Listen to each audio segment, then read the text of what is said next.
In one of the early videos, we demoed how to use FTK Imager to acquire a USB drive. And I also mentioned in that video, FTK Imager is able to dump out memory. But FTK Imager is a Windows tool. So here we look into one of the famous Linux Unix memory dump tool called Lime. Before we start, I have to emphasize again, we will bring in our own trusted tools, and we also will bring out all the results to external drive or USB. So I'm using my own trusted tools saved in the folder called the Trusted Tools from USB. And if we get into the directory, Lime directory, we do a list, we see a Lime module. Okay, so this module will be inserted into the suspected machine's kernel. Because of that, we are able to acquire restricted areas in memory and dump out full memory. Now you have to document that. If people question you about you are modifying data, you certainly insert the module into it. So how do we insert this module into the kernel and to dump out memory? So the command is quite long, and let me try it here. And actually the instructions are provided for in activities for you to exercise as well, to practice. So now here let's start to run this Lime command. So we certainly want to insert mod,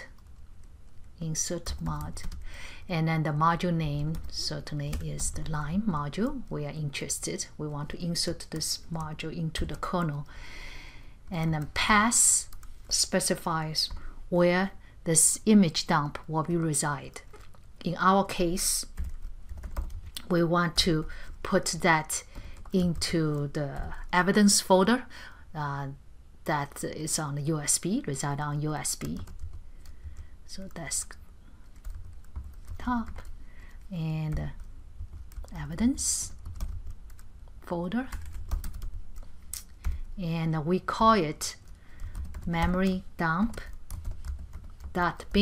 means binary, and the name you can give any name which is meaningful. Later you can use that information to remind you what kind of image is that, followed by format equal to padded.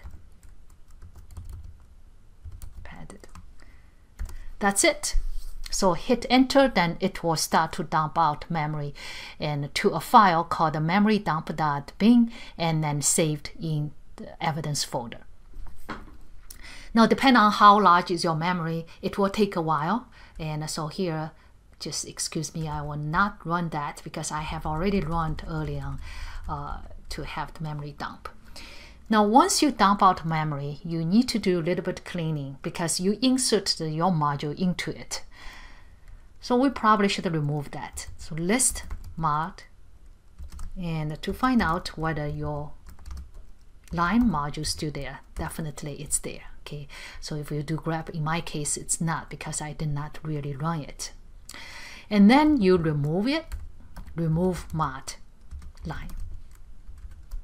So now after this, then you clean up your own Lime. Certainly here we did not have the Lime module, so you get this message. Okay, going back to the evidence file.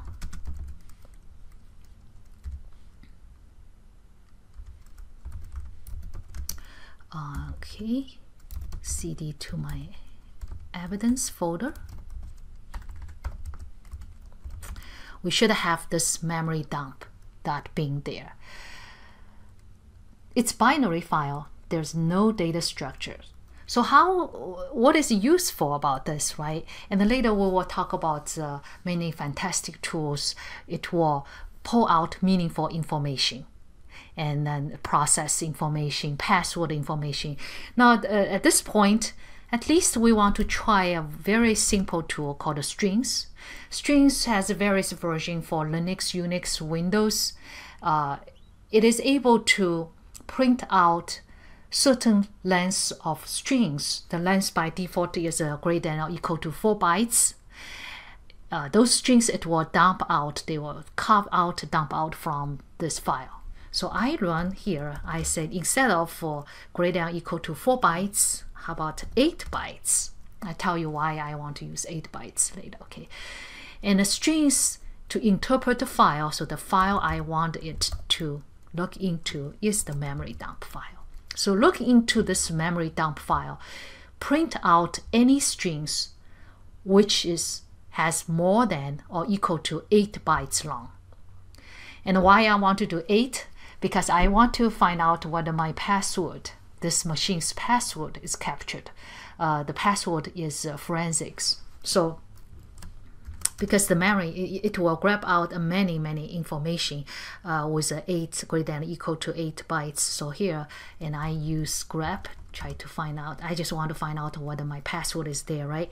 So I said I want to grab any string which is started for forensics. Now this command will dump out strings greater than or equal to 8 bytes, and also it started with forensics. So you grab that. Now you see those are the strings, okay, forensics, and this is from dump out from my memory. Yeah.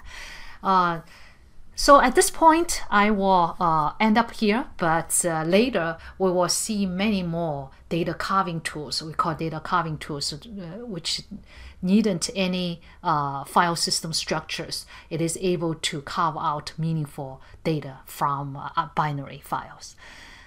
So hopefully you enjoy this demo. Talk to you later.